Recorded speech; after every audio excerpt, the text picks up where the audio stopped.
অনাবিল আনন্দে ভাসছে বান্দরবান পৌরসভার ১ নম্বর ওয়ার্ডের বালাঘাটার বাসিন্দা আয়শা সিদ্দিকা ও মোহাম্মদ সাকিবের পরিবার। তাদের ঘর আলো করে আজ জন্ম নিল এক পুত্র সন্তান।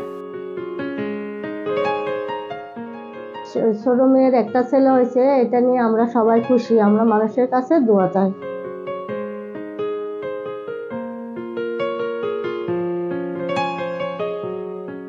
নবজাতক ও তার পরিবারকে শুভকামনা।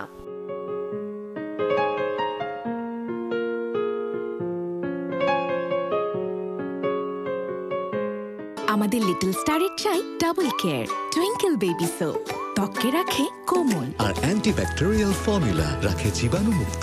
শুরুটা হোক যত্নে।